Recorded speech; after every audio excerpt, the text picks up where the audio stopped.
Good morning everyone, কেমন আছো সবাই? আশা করছি তোমরা সকলেই খুব ভালো আছো আর আমিও ভীষণ ভালো আছি। তো এখানে দেখতে পাচ্ছ আমার সবার প্রথমে কাজ আমার বিছানা পরিষ্কার করা। ঘুম থেকে উঠে তো আমি বিছানাটা একটু পরিষ্কার করে নিচ্ছি। তো আমার না আবার কারোর মানে আমার নিজে পরিষ্কার করে অভ্যেস হয়ে গেছে। আমার এই যে টান টান করে বিছানার চাদর না পাতলে আমার আবার ভালো লাগে না, তো আমি নিজে হাতেই সব কিছু করি। তো এখানে দেখতে পাচ্ছ এই চাদরটা নতুন পেতেছি, আর চাদরটা কেমন লাগছে একটু কমেন্ট করে তোমরা জানাও, ঠিক আছে? আর এই যে চাদরটা, এটা যতগুলো আমার চাদর আছে তার মধ্যে থেকে এটা আমার বেস্ট লাগে। তো এরপর দেখো আমার গোছানো হয়ে গেছে।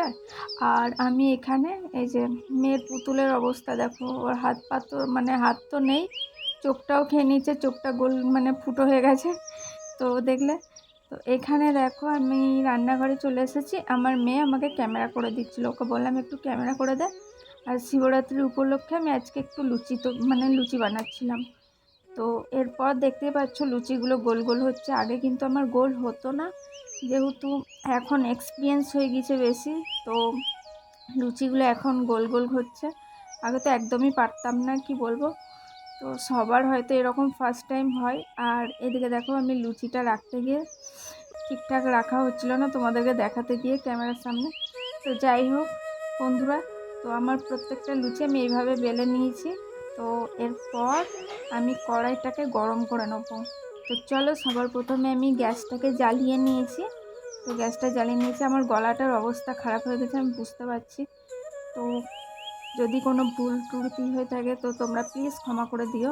আর আমার পুরো ভিডিওগুলো দেখো, মানিয়ে নিও একটু। তেলটা দেখো একটু বেঁচে ছিল, তো আমি এখানে তেলটা ঢেলে দিয়েছি। এরপর তেলটা গরম হয়ে গেলে আমি লুচিগুলো এই যে ভেজে নিচ্ছি। তো এই যে ঝান্না দিয়ে ভেজে নিচ্ছি, ঝান্না দিয়ে চেপে চেপে এইভাবে আমি পুরো লুচিগুলো ভেজে নেব। তো দেখতেই পাচ্ছ লুচি ফুলে গেছে। আগে আমার না লুচি ভাজতে গেলেই ফুলতো না, তো এখন যাই হোক অভ্যেস হয়ে গেছে একটা। তো প্রথম প্রথম আমিও পারতাম না এভাবে, এই যে পুড়ে যেত বেশি, তারপর কি বলবো মানে পাঁপড়ের মতো হয়ে যেত। তো এখন আর সেই জিনিসটা আর হয় না, এখন আমি অনেকটা শিখে গেছি। তো এইভাবে এক এক করে আমি লুচিগুলো ভেজে নিচ্ছি।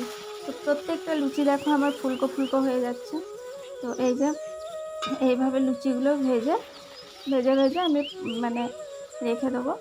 তো এরপর কুমড়োর তরকারি রাখা আছে, তো মেয়ে আর আমি খেয়ে নেবো, যেহেতু এখন অনেকটাই বেজে গেছে, দুপুর হয়ে গেছে।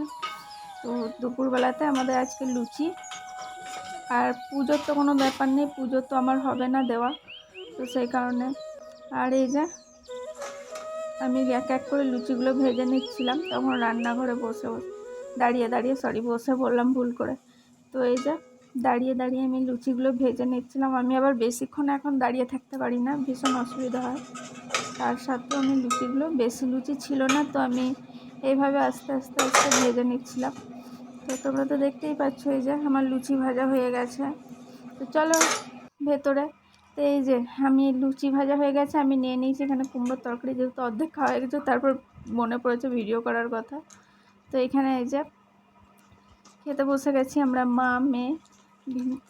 তো এই যে আমার মা মেয়ে বসে গেছি, আর এখানে দেখতেই পাচ্ছ।